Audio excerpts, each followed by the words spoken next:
Le manifestant. Citoyen, parfois muni d'un haut-parleur, qui a le besoin de vous hurler sa colère.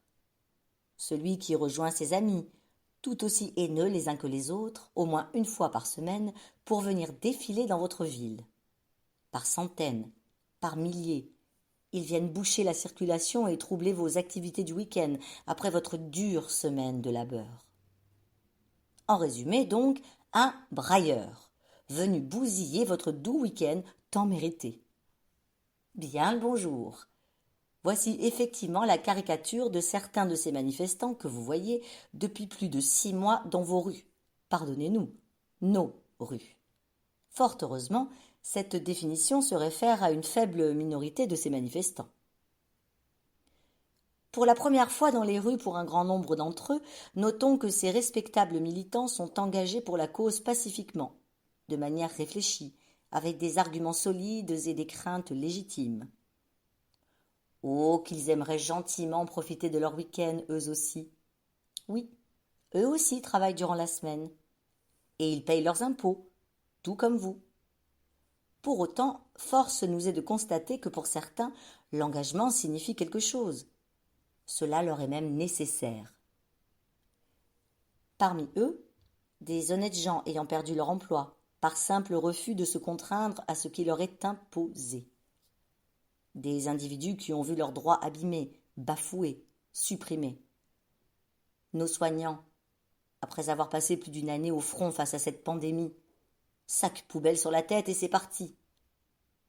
Certains, dans les débuts de la pandémie, devaient dormir à l'hôtel, à leurs frais, par manque d'informations et par peur de contaminer leurs proches. Et pour quel résultat ? Un plan social à moindre coût. Des centaines, voire des milliers de soignants licenciés, hier héros, aujourd'hui zéro, et qui désormais se font cracher au visage par nos décideurs et quelques-uns d'entre vous.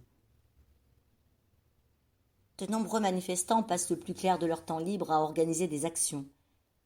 D'un marché de Noël pour les enfants dans lequel aucun pass sanitaire n'est demandé, à une remise des cadeaux pour les enfants de ces personnes qui ont perdu leur travail et qui n'ont plus de quoi payer à leurs enfants un Noël convenable, en passant par des impressions de tracts, flyers, stickers, pancartes, banderoles, à leurs frais, dans le but de vous informer des vrais dangers de ce qui est en train de se mettre en place. Nombreuses sont les opérations d'opposition à la situation délétère et les mesures iniques imposées. Vous en conviendrez, les oppositions, pour la plupart mesurées, se font rares dans les médias dominants.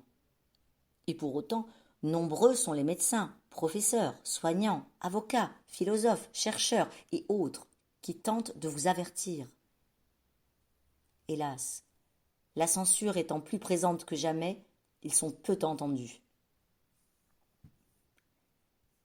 Mais revenons-en à ces manifestants, de tous bords, de gauche comme de droite, de tout âge, des jeunes, pas assez, merci les réseaux sociaux, et des moins jeunes, de toute consistance, des révolutionnaires, des inconditionnels, des engagés, des timides, des personnes qui se sentent seules, parfois en profonde détresse, mais qui ensemble font front, coude à coude, en encaissant les coups et en laissant leurs opinions de côté. Ils estiment que l'heure est grave. Il n'est plus question de sanitaire. Pour conclure, ces manifestants, ces citoyens, êtres humains avant tout, investissent de leur temps, de leur argent et de toute leur énergie pour ce qui compte vraiment, la liberté. Respectons ce choix, ou à défaut, essayons de l'entendre, de le comprendre pour que plus jamais l'histoire ne se répète.